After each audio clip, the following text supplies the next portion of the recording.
Good morning. अभिज्ञान शाकुंतलम के अध्ययन क्रम को आगे बढ़ाते हुए अब हम 5वें अंक के छठे श्लोक का अध्ययन करेंगे। यहाँ पर हम देखते हैं कि 5वें अंक का जो प्रारंभ हो रहा है वहाँ महाराज दुष्यंत एक प्रकार से हमें उनकी जो मनस्थिति है उससे हमें ये संकेत मिलता है कि यद्यपि दुर्वासा के श्राप के प्रभाव के कारण उन्होंने शकुंतला का विस्मरण हो गया है उन्हें, किंतु फिर भी कहीं ना कहीं जैसे पूर्वजन्म के संस्कार हमें किसी अपने अभीष्ट से विरह या उसके बिछोह का अनुभव कराते हैं, वही मन स्थिति समय महाराज दुष्यंत की भी है। वह भी इसका कारण नहीं समझ पा रहे हैं और उसी बीच वहाँ पर ऋषि कण्व के द्वारा भेजे गए ऋषि कुमारों के साथ शकुंतला का वहाँ पर पहुँचती है और ऋषि कुमारों के आने की सूचना देने के लिए जब कंचुकी आता है तो एक प्रकार से उसके मन में भी इस खिन्नता का अनुभव करता है या राजा के प्रति उसके मन में सहानुभूति है कि किस प्रकार से उनके लिए कोई भी क्षण एकांत का अपने लिए नहीं होता। वो सदैव प्रजा के कल्याण के लिए, प्रजा की सेवा के लिए उनको उपस्थित रहना पड़ता है। और उसी बात को वहाँ पे वो कहते हैं कि लोकतंत्र में व्यक्ति का, राजा का अपना कोई समय नहीं होता। और उसके पश्चात वो आते हैं कि और वो कहते हैं कि एक प्रकार से कि यहाँ पर राजा सोचता है अपने मन में कि उसने जो राजदंड धारण कर रखा है वो वास्तव में उसके लिए परिश्रम को या उसको थकाने के लिए अधिक है, उसके श्रम को दूर करने का उसमें कम अवसर प्राप्त होता है। और प्रतिहारी को वो कहता है कि आप जाकर उन ऋषि कुमारों को या जो भी महर्षि कण्व ने जिनको भेजा है उनको आदरपूर्वक यज्ञशाला में लेकर उपस्थित होइए, क्योंकि ऋषियों से मिलने के लिए एक उचित स्थान उनको यज्ञशाला लगती है। तो वो उनको वहाँ मिलने के लिए बुलाता है। और इधर जब दोनों वैतालिक जो एक प्रकार से उनका काम ही है राजा के उत्साह का संवर्धन करना, तो यहाँ पर वो कह रहे हैं, वो वैतालिक जो दो वहाँ पे उपस्थित हैं वो राजा के विजय की कामना करते हुए कहते हैं, स्वसुख निरभिलाषा खिद्य से लोक हेतु प्रतिदिनम अथवा ते वृत्तिरेवं विधानाम अनुभवति ही मूर्ध्वा पादपस्तीव्रमुष्णं शमयति परितापम छायया संशितानाम। कि जिस समय राजा विश्रांति के क्षणों में है अथवा वो विश्राम करना चाहता है, उस समय अनपेक्षित लोगों का आना एक प्रकार से मन में कई खिन्नता का तो भरता ही है, या उस समय हर समय हमारी किसी से मिलने की इच्छा नहीं होती है और हमें मिलना पड़ता है। तो उस मना स्थिति को दूर करने के लिए वैतालिक यहाँ पर एक उनके प्रशंसा करते हैं कि और बताते हैं कि किस प्रकार से राजा निरंतर लोक के लिए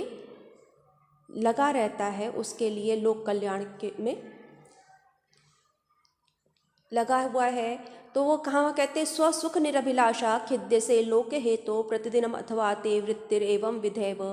अनुभवति ही मूर्धना पादपस्तीव्रमुष्णं शमयति परितापम छायया संशितानाम। स्वसुख निरभिलाषा खिद्य से लोक हेतु, कैसा है वो जिसको अपने सुख की अभिलाषा नहीं है, अपने सुख की अभिलाषा नहीं है, अर्थात वो उसके लिए अपने पास सुख, अपने को आनंदित करने के लिए, अपने को सुख प्रदान करने के लिए जिसके पास समय नहीं है, अवसर नहीं है, तो स्वसुख निरभिलाषा, तो अपने सुख की अभिलाषा जिसमें से निकल गई है, स्वस्य सुखे निरभिलाषा, उसके प्रति जो इच्छुक नहीं है, ऐसा लोक हेतु लोक कल्याण के लिए, प्रजाजनों के लिए ही जो निरंतर खिद्य से कष्ट अनुभव करते हैं, ऐसा ही आपका अथवा ते वृत्ति एवं विधा एव, अथवा कहें कि आपकी जो वृत्ति है, प्रवृत्ति है, आपका जो व्यवहार है, आचरण है, वो इसी प्रकार का है कि आप स्वयं के लिए ना होकर दूसरे के लिए कार्य करते हो, दूसरे की सेवा में सदा समुपस्थित रहते हो। तो यहाँ पर वो उसकी एक जो ये प्रवृत्ति है या राजा का जो व्यवहार है, उसका जिस प्रकार की कहना चाहिए कि दिनचर्या है, तो वो दूसरे के लिए ही निकलता है, प्रजा हित के कामों में ही निकलता है। तो उसका वो उदाहरण देता है कि क्योंकि पादपः मूर्धना तीव्रम उष्णम अनुभवति, जो वृक्ष है पादप वृक्ष, तो वृक्ष जो हैं वो अपने सिर पर तीव्र उष्णता को, गर्मी को, ताप का अनुभव करते हैं, किंतु अपना आश्रय लेने वाले संश्रितानाम, अपना आश्रय लेने वाले को अपनी छाया के द्वारा परितापम शमयति, उनके ताप को शांत करते हैं, अर्थात तो उनको वो एक प्रकार से शीतलता प्रदान करते हैं। तो जिस प्रकार से जो छायादार वृक्ष होते हैं वो अपने सिर पर सूर्य के आतप को सहन करते हैं, उसकी ऊष्मा को सहन करते हैं, लेकिन अपना आश्रय लेने वाले को जो उसके नीचे बैठते हैं उनको वो शीतलता ही प्रदान करते हैं। तो सारा जो ताप है वो वृक्ष स्वयं सहन कर लेता है, किंतु उसके नीचे बैठने वाले, उसका आश्रय लेने वालों को वो शीतलता प्रदान करता है। उसी प्रकार से राजा भी जगत का जो समस्त ताप है, दुख है, कष्ट है, उनको वो स्वयं सहन करके उसकी आश्रय में जो आए हैं, उसके मिलने जो आए याचक उपस्थित होते हैं, उनको वो उनके मनोनुकूल वस्तु प्रदान करता है। अर्थात वो जिस अपेक्षा से आए हैं, क्योंकि वृक्ष के नीचे व्यक्ति छाया की अपेक्षा से आता है, उसी प्रकार से राजा के पास भी याचक कुछ अपेक्षा लेके आता है, तो वो उसकी जो मनोकामना है, उनका जो मनोरथ है, उनको पूर्ण करने में सहायक होते हैं। तो यहाँ पर राजा के मन में जो इस समय एक थोड़ा मिलने के लिए कहीं शिथिलता आ रही है या उस प्रकार का औत्सुक्य उसमें नहीं है, तो उस उत्साह का पुनः संचार करने के लिए इस प्रकार से जो उनके चारण भाट होते थे वो उनको उत्साहपूर्ण वचनों से निरंतर अपने राजकीय कार्यों में लगाए रखते थे, उसमें उनका उत्साह बनाए रखते थे। तो यहाँ पे स्वसुख निरभिलाषा, और उसके साथ साथ वो सत्य का भी उद्घाटन करते हैं, जो यथार्थ स्थिति है उसका भी वहाँ पे वो वर्णन करते हैं कि किस प्रकार से मनुष्य जब कार्य करते करते थक जाता है तो तारीफ के दो बोल उसमें पुनः अपने कार्य में प्रवृत्त होने की ऊर्जा भर देते हैं। तो यहाँ जो एक मनोवृत्ति कार्य करती है, जो मनोविज्ञान कार्य करता है, तो यदि उस दृष्टि से देखा जाए तो राजाओं के जो चारण भाट होते थे, जिनको आप कई बार बड़ी निंदित दृष्टि से देखते हैं कि उनका कार्य ही जो है वो उनका प्रशस्ति गान करना है, तो व्यक्ति का उत्साह को बनाए रखने के लिए जिस प्रकार से आज हम पुरस्कारों को द्वारा उसके उत्साह का वर्धन करते हैं, पुरस्कार प्रदान करते हैं, तो राजा को कौन पुरस्कार देगा? तो राजा के मनोबल को बनाए रखने के लिए उसको जिन कार्यों में उसकी जो ऊर्जा कहना चाहिए समाप्त हो रही है या वो शिथिल हो रहा है, तो पुनः वो अपने पूर्ण उत्साह के साथ जुट जाए काम में, इसलिए चारण भाटों की परंपरा रही। तो यहाँ पर यदि हम देखें तो उसको हम स्वस्थ परंपरा कह सकते हैं कि व्यक्ति, लेकिन यहाँ पर यह ध्यान रखना होता है कि जो चारण भाट है वो प्रशस्ति गान में अतिरेक ना करें। सामान्यतः जो स्थितियाँ होती हैं उसमें अतिरेक या अतिशयोक्तिपूर्ण बात कही जाती है, लेकिन यदि वो उसके सामान्य स्थिति का वर्णन करते हुए जैसे हम यहाँ पर देख रहे हैं, तो यहाँ पर ये बात झूठ भी नहीं है। वो जिन वचनों के द्वारा कालिदास यहाँ पे दुष्यंत के लिए उत्साहवर्धन करना चाहते हैं, तो वो पूर्णतः सत्य है, और इन प्रकार की जब बातें कही जाते हैं तो व्यक्ति दुगने उत्साह से अपने कार्य में जुट जाता है। तो यहाँ वो कहते हैं स्वसुख निरभिलाषा। अगर राजा केवल अपने सुख की चिंता करने लगेगा तो विलासी हो जाएगा, उसको प्रजा हित का ध्यान ही नहीं रहेगा। वो संपूर्ण जो उसका राजकोष है वो स्वयं के लिए ही या अपने चाटुकारों के सुख प्रदान करने के लिए ही उड़ा देगा। लेकिन यहाँ पे कह रहे लोक हेतु, कि तुम अपने सुख से निरपेक्ष होकर, उसके अभिलाषी ना होकर, लोक हेतु खिद्य से जो संसार के लिए, प्रजा के कल्याण के लिए कष्ट सहन करते हो, तो निश्चय ही ये तुम्हारा अथवा ते वृत्ति एवं विधाय, अथवा ये तुम्हारा कार्य ही है, इसी प्रकार की तुम्हारी वृत्ति है, तो इसी प्रकार का तुम्हारा कार्य है। तो इसमें कोई आश्चर्य की बात नहीं है, क्योंकि जो वृक्ष अपने सर पर पूर्ण संताप को, आतप को सहन करता है, अपने आश्रय में आने वाले पथिकों को वो शीतलता ही प्रदान करता है, उसी प्रकार से राजा भी स्वयं समस्त कष्टों को सहन करते। कष्टों से तात्पर्य यहाँ पे है कि जो भी याचक जिस इच्छा से आता है या अपने कष्ट का, पीड़ा का वहाँ आकर निवेदन करता है, तो उसके कष्टों को दूर करना राजा का कर्तव्य है। तो इस प्रकार से यदि तुम ऐसा कर भी रहे हो तो वास्तव में ये आपका कर्तव्य है, आपका कार्य ही है, क्योंकि जो वृक्ष होते छायादार वो अपने सर पर ताप को सहन करते हैं, लेकिन अपने आश्रय में आने वाले पथिकों को वो शीतलता ही प्रदान करते हैं। यहाँ पर मालिनी छंद है और दृष्टांत अलंकार है, और साथ ही साथ यहाँ पर जो बात कही गई है एक पंक्ति के अंदर, स्वसुख निरभिलाषा खिद्य से लोक हेतु प्रतिदिनम अथवा ते वृत्तिर एवं विधेव अनुभवति ही मूर्धनाई पादपस्तीव्र मुष्णम शम्यति परितापम छाया संश्रितानाम। तो यहाँ पे समासोक्ति अलंकार भी है, क्योंकि वृक्ष पर सज्जनों के व्यवहार का आरोप है। तो यहाँ पे आरोप होने के कारण अर्थात एक खिद्य से लोक हेतु जो बात कही जा रही है, अनुभवति ही मूर्धना पादप, यहाँ पे जो बात कही जा रही है उसके द्वारा वो राजा के पक्ष में भी घटित होती है और वृक्ष के पक्ष में भी घटित होती है। और उत्तरार्ध में क्योंकि वो वृक्ष का यहाँ पे एकदम उदाहरण दिया गया है तो दृष्टांत अलंकार है।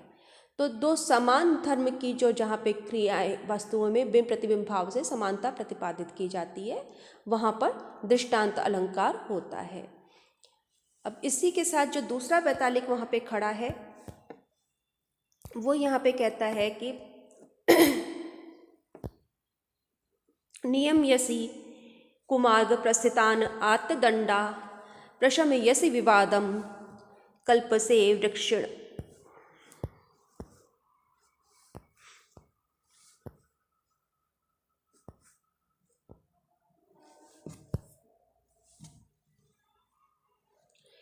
नियम्यसि कुमार्ग प्रस्थितान आत्तदंडा प्रशमयसि विवादम कल्पसे रक्षणाय अतनुषु विभुवेषु ज्ञातया सन्तु नाम त्वयि तु परिसमाप्तम बंधुकृत्यम जनानाम। यहाँ पे भी जो राजा के कर्तव्य हैं कि नियम्यसि कुमार्ग प्रस्थितान आत्तदंडा प्रशमयसि विवादम कल्पसे रक्षणाय। आत्तदंडा, जो आप राजदंड धारण करते हैं, जिसे उन्होंने पहले कहा कि इस दंड जो मेरे श्रम को बढ़ाने के लिए, तो यहाँ कह रहे हैं कि आपने जिस राजदंड को धारण कर रखा है वो कुमार्ग प्रस्थितान नाम नियम्यसि, वो कुमार्ग पर अर्थात अपने पथ से भटके हुए लोगों पर नियंत्रित करने के लिए होता है। प्रजा के जो विवाद हैं, विवादम प्रशमयसि, उस विवाद को शांत करता है। रक्षणाय, और रक्षण कार्य के लिए कल्प से बनाया गया है या माना जाता है। तो जिस राजदंड को आप धारण करते हैं वो कुमार्ग पर चलने वालों को नियंत्रित करने के लिए, विवादों को शांत करने के लिए और रक्षा के लिए उसके द्वारा आप समर्थ होते हैं। अतनुषु विभवेषु ज्ञातिहा सन्तु नाम त्वयि तु परिसमाप्तम बंधुकृत्यम जनानाम। अब यहाँ पर भी एक कहना चाहिए शाश्वत सत्य का उद्घाटन मिलता है। कहते हैं अतनुषु विभवेषु, अर्थात जब व्यक्ति की संपत्ति समाप्त हो जाती है, क्षीण हो जाती है। अतनुषु विभवेषु, विभव जो समृद्धि है, संपत्ति है, वो यदि तनुषु विभवेषु, तो वो यदि बहुत अधिक है तो ज्ञातयः सन्तु नाम, तब तो उसके बहुत सारे बंधु बांधव हो जाते हैं। लेकिन जनानाम बंधुकृत्यम तो त्वयि परिसमाप्तम, पर प्रजाजनों का जो बंधुजन कृत्य किया जाने वाला कार्य है वो आप पर ही पूर्ण होता है। अर्थात बाकी सारे संबंध तो आपके पास धन है, ऐश्वर्य है, उसके अनुसार नियंत्रित होते हैं, लेकिन जो प्रजा के सच्चे बंधु वर्ग है वो आप ही हो, क्योंकि आप ही उनके समस्त पीड़ाओं को दूर करने वाले हो। तो बंधुजनों के द्वारा किए जाने वाले कार्य तो आपके द्वारा ही संपन्न होते हैं। तो नियम्यसि कुमार्ग प्रस्थितान आत्तदंडा प्रशम्यसि विवादम कल्पसे रक्षणाय, कि आपने जो दंड धारण कर रखा है, आत्तदंडा, आत्तो दंडो राजेन सह, आत्तदंडा, तो आपने जो ये दंड धारण कर रखा है वो कुमार्ग पर स्थित जनों को संयमित करते हो, से विवादों को शांत करते हो और उनकी रक्षा करते हो। अतनुषु विभवेषु ज्ञातयः सन्तु नाम, क्योंकि अत्यधिक संपन्नता होने पर, समृद्धि होने पर तो बहुत सारे बंधु बांधव उपस्थित हो जाते हैं, किंतु प्रजाजनों का जो वास्तविक बंधु है वो आप ही हो, उसके द्वारा किए जाने वाले कार्य आपके द्वारा ही संपन्न होते हैं। तो यहाँ पे कुमार्ग प्रस्थिता नियमेसी, इसके द्वारा राजा प्रजाजनों के जो कार्य हैं उसके प्रति जो जागरूकता है उसको प्रदर्शित करता है कि यदि कोई गलत रास्ते पे जा रहा है तो उसको संयमित करता है कि जिस प्रकार से जैसे गौओं का झुंड जा रहा है तो हम उसको दंड के द्वारा उसको एक सीधे मार्ग पर चलने के लिए प्रेरित करते हैं। तो वहाँ पे दंड उसको मारने के लिए नहीं अपितु उनको एक सीधी दिशा पे सही दिशा में ले जाने के लिए होता है। उसी प्रकार से जो राजा है उसका भी दंड व्यक्ति को सही रास्ते पर चलने की शिक्षा देता है, उस पर बनाए रखता है। बहुत सारी संपत्ति होने पर तो बहुत सारे आपके संबंधी एकत्रित हो जाते हैं, लेकिन यदि आपकी धन संपदा समाप्त तो हो जाए तो उस समय वास्तव में आपके साथ कोई भी नहीं होता। तो जो ये एक कहावत कही जाती है कि गरीबी तेरे तीन नाम, एक है कहावत जिसको ये कह ले कि जब कोई व्यक्ति संपन्न होता है तो कहते हैं अमीरी तेरे तीन नाम, परसा परसु परशुराम। तो यहाँ पर जब कोई व्यक्ति के पास कम होती संपत्ति तो उसको हम एक परसा जैसे किसी व्यक्ति को हम एक बिल्कुल सामान्य रूप में हम उसको पुकारते हैं। उसके पास थोड़ी सी आए तो परशु हो गया, और बहुत अधिक वो संपन्न हो गया तो परशुराम जी। तो यहाँ पे एक जो हमारा व्यक्ति के पास संपन्नता आने के साथ साथ उसके साथ हमारा जो व्यवहार बदलता, हमारी जो भाषा बदलती है, उस रूप में कहा गया। उसी प्रकार से कहते हैं गरीबी तेरे तीन नाम, लुच्चा लफंगा बेईमान। अगर व्यक्ति गरीब है तो हम सीधे सीधे उसके ऊपर संदेह करते हैं कि वास्तव में ये बेईमान ही होगा। तो जो हम धन के साथ व्यक्ति के स्तर को जोड़ते हैं, तो उसी प्रकार से जब व्यक्ति के पास संपन्नता होती है उस समय उसके बहुत सारे बंधु बांधव एकत्रित हो जाते हैं, रिश्तेदार आ जाते हैं। लेकिन यदि उसके पास धन नहीं हो तो उसके साथ कोई भी नहीं खड़ा होता। उस समय केवल आप ही हैं जो उसके बंधुजन कृत्य को संपन्न करते हैं। तो विपत्ति में जो सहायक है वो आप ही हो। तो इस प्रकार की प्रशंसा के द्वारा वो राजा के अंदर उत्साह को भर रहा है और उसको ऋषियों से मिलने के लिए एक प्रकार से मानसिक रूप से तैयार कर रहा है। तो यहाँ पर भी मालनी छंद है और जो एक वास्तविकता है, यहाँ पे हमें कहीं पर भी राजा की प्रशंसा में वो अतिरेक दिखाई नहीं पड़ रहा कि जहाँ पर वो अपने जो सामान्य दृष्टि है उससे बहुत परे जा कर के बात कर रहा हो। लेकिन जो राजा का जो चरित्र है, राजा को जिस प्रकार का होना चाहिए, उसके जो कर्तव्य है, उसका वो उसके साथ साथ स्मरण में दिला रहा है कि इस समय आपका शिथिल होना उचित नहीं है। ऋषि कुमार मिलने आए हैं तो आपको उनके साथ पूर्ण उत्साह के साथ ही मिलना चाहिए। तो राजा भी अपने मन में सोचता है कि ये सारी सुन करके अब मेरे मन में जो खिन्नता आ रही थी उसमें फिर उत्साह भर गया है, और फिर वो अपने बातों को नए सिरे से उसके जो विचारों उसको उसके दूसरी दिशा में जाने लगते हैं। कि जब उसके मन में उत्साह आ गया तो उसको लगता है कि ऋषि कुमार क्यों आए हैं, महर्षि कण्व ने क्यों भेजा है। महर्षि के कण्व के भेजने का अभिप्राय उसको समझ में नहीं आता कि वो किस उद्देश्य से यहाँ आए हो सकते हैं। और फिर उसके मन में एक प्रश्न उपस्थित होता है, कहीं मेरे से कोई अपराध तो नहीं हुआ, मेरे से किसी प्रकार के आचरण में मेरी कोई ऐसी कमी तो नहीं हो गई जिसके कारण उनको यहाँ पर ऋषि कुमारों को भेजना पड़ा है। तो यहाँ पर वो कहते हैं किम तावत व्रतीनाम उपोढ़ तपसाम विघ्नैस्तपो दूषितम धर्मारण्यचरेषु केनचित् प्राणीषु असच्चेष्टितम आहोस्वित प्रसवो ममपचरितैः विष्टम वितो विरुधाम इति आरूढ़ बहुप्रतर्कम अपरिच्छेदाकुलम मे मनः। अब प्रश्न उसके मन में ये उपस्थित जब होता है कि कहीं मुझसे कोई ऐसा अपराध तो नहीं हुआ जिससे तपोवन में किसी प्रकार का असामान्यता उत्पन्न हो गई है या प्रकृति विरुद्ध कार्य को होने लगे हैं। तो किम तावत प्रतिनाम उपोढ़ तत्साम विघ्नैस्तपो दूषितम, क्या जो ऋषि हैं जो वहाँ पे व्रत का आचरण करने वाले हैं, मुनिजन हैं, उन तपस्वियों के तप विघ्नों से दूषित तो नहीं हो रहे हैं, अथवा किसी उद्धर्मारण्यचरेषु प्राणिषु केनचित् असच्चेष्टितम, अथवा किसी व्यक्ति ने तपोवन वासियों के प्रति कोई उनके प्रतिकूल चेष्टा तो नहीं करती, कोई अनुचित व्यवहार तो नहीं किया जा रहा है उसके द्वारा, अथवा आहुस्वित मम अपचरित विरुद्धाम प्रसवाविष्टम विता, अथवा मेरे कुकर्मों के द्वारा अथवा मेरे गलत आचरण के द्वारा कहीं लताओं के जो पुष्प फल आदि की उत्पत्ति तो नहीं रुक गई है। इति आरूढ़ बहु प्रतर्कम में मनः अपरिच्छेद आकुला।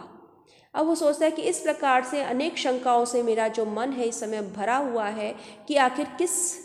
उद्देश्य से यहाँ पे महर्षि कण्व ने अपने शिष्यों को भेजा है, और मैं किसी निर्णय पर नहीं पहुँच पाने के कारण आकुलम, मेरा मन बहुत ही व्याकुल हो रहा, अपरिच्छेद,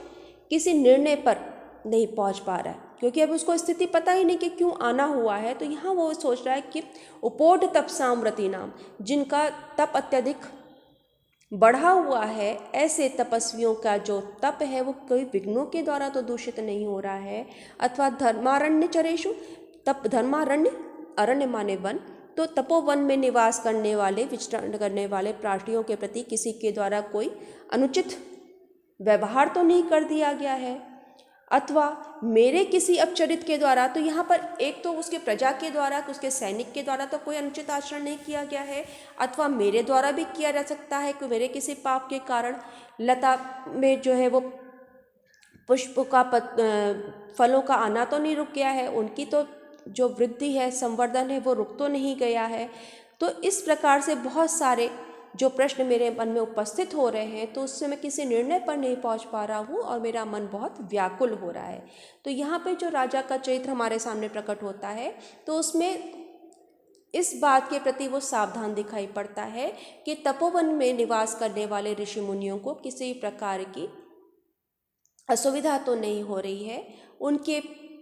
किसी प्रकार से उनके साथ कोई अनुचित व्यवहार तो नहीं हो रहा, कोई उनके साथ गलत आचरण तो नहीं कर रहा है, अथवा मेरे द्वारा ही अनजाने में कोई ऐसा कार्य तो नहीं होता। तो यहाँ इस प्रकार की बात जब मन में संदेह हो, तो वहाँ पे हमें एक प्रकार से राजा की धर्म परायणता भी दृष्टिगत होती है कि किस प्रकार से वो सोचता है, उसके जो विचार हैं वो कैसे हैं, संस्कार कैसे हैं। संभव है उसमें कुछ क्षणों के लिए वो क्षीण हो जाए मनोबल, लेकिन वास्तव में उसका वो उद्देश्य पूर्वक किसी को पीड़ा नहीं पहुंचाना चाहता, कष्ट नहीं पहुंचाना चाहता। तो एक ये जो प्रवृत्ति हमें देखने को यहाँ पर इस श्लोक में मिलती है कालिदास के माध्यम से, कि राजा के लिए कुछ क्षण जो है कमजोरी के हो सकते हैं, लेकिन वास्तव में उसका जो मन है वो निष्कपट है, निष्कलुष है, और वो प्रजा का सब प्रकार से कल्याण चाहता है, और उसके राज में किसी प्रकार से उसकी प्रजा को कष्ट नहीं हो, इस बात के लिए वो सावधान रहता है। तो यहाँ पर अभी हम देखते हैं कि राजा जो है वास्तव में अपने कर्तव्यों के प्रति सचेष्ट है, और उसकी इस सारी चिंता, उसके विषाद, उसके अंदर जो व्याकुलता है, वो यहाँ पर हमें दिखने को मिलती है। छंद शार्दूल विक्रीडित है और रीति यहाँ पे पांचाली है। अब उसके बाद वो प्रतिहारी आके वहाँ पे बताता है कि आप ऋषिजन जो है वो आपको अभिनंदन करने के लिए आए हैं, और कंचुकी फिर उनको लेकर के चलता है, राजा ने बुलाया है, और उसको समझाता है कि वो निश्चय ही आपके कार्यों से प्रसन्न होंगे, इसलिए वो आपका अभिनंदन करने के लिए आए हैं। और कंचुकी फिर उसके बाद कहता है कि चलिए आप भी। और उधर जब ऋषि कुमार शारंगरव और शारदवत का प्रवेश होता है, तो वो जब वो वहाँ पे प्रवेश कर रहे हैं, क्योंकि अब वो नगर के वातावरण से बिल्कुल अनभिज्ञ है, उनको उसका अभ्यास नहीं है, तो उस जनसंकुल प्रदेश को, जो वहाँ पे थोड़े बहुत लोग भी हैं, उनको देख करके भी उसका मन घबरा जाता है। तो कहता है महाभागा कामम नरपति अभिन्न स्थिति रसौ न कश्चित वर्णानाम अपथम अपकृष्टोपि भजते तथापि दम शश्वत परिचित विविक्तेन मनसा जनाकीर्णम मन्ये हुतवः परितम ग्रहमेव। कि महाभागा कामम नरपति अभिन्न स्थिति रसौ, कि ये जब व्यक्ति कोई बिल्कुल शांत वातावरण से आता है, निर्जन प्रदेश से आता है, तो नगर में आकर के वहाँ की जो भीड़ है उसको देख करके ही वो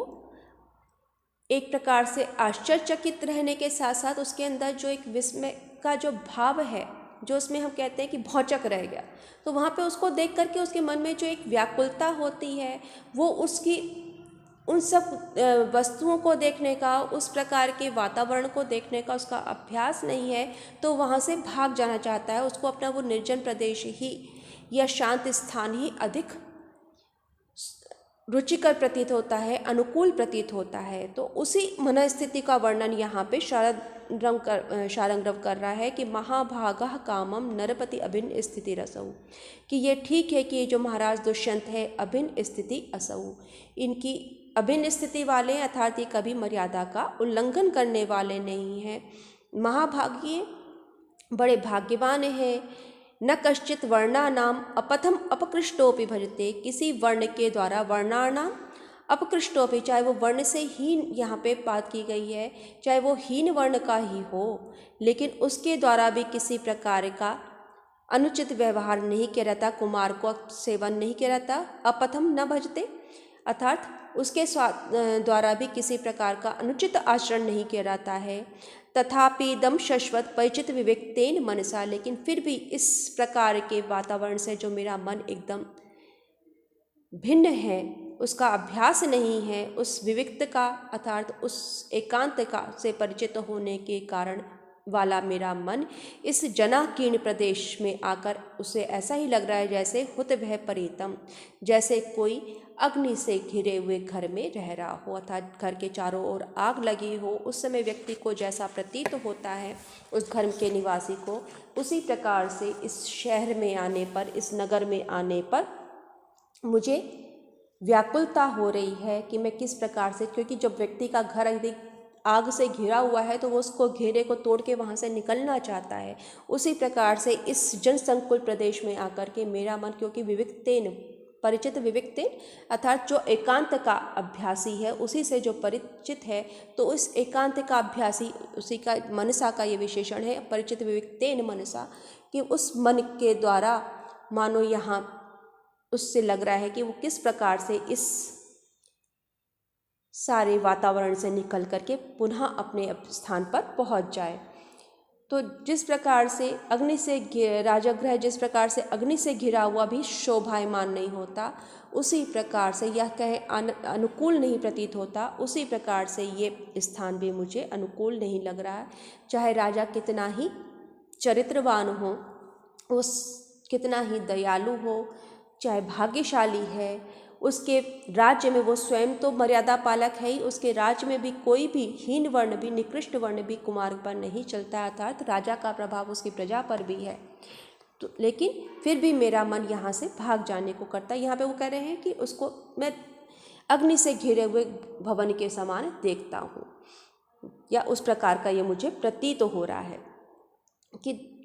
हमेशा मैं एकांत में रहता हूँ और इस समय इस जनसंकुल प्रदेश मुझे अपने अनुकूल प्रतीत नहीं हो रहा है। और यहाँ पर हम देखते हैं कि किस प्रकार से जो राजा है उसके जो प्रशस्ति है, उसकी जो ख्याति है वो सब तक पहुँची हुई है। उसकी एक जो अनुकूलता दिखाई पड़नी चाहिए, या उसके व्यवहार से, उसके प्रजा के व्यवहार से जब मन प्रसन्न होना चाहिए, लेकिन वहाँ पर भी व्याकुलता का अनुभव होना, एक प्रकार से जो शारंग्रव के द्वारा एक पूर्व सूचना मिलती है कि कुछ ना कुछ अनिष्ट होने वाला है। अर्थात सब कुछ अच्छा होने पर भी यदि मन में खिन्नता आए, मन प्रसन्न नहीं हो उस जगह जाकर, तो वो किसी न किसी भावी अमंगल की सूचना देता है। तो उसी प्रकार से यहाँ पे हमें शारंग्रव के जो मनोदशा है उसके द्वारा एक संकेत मिलता है कि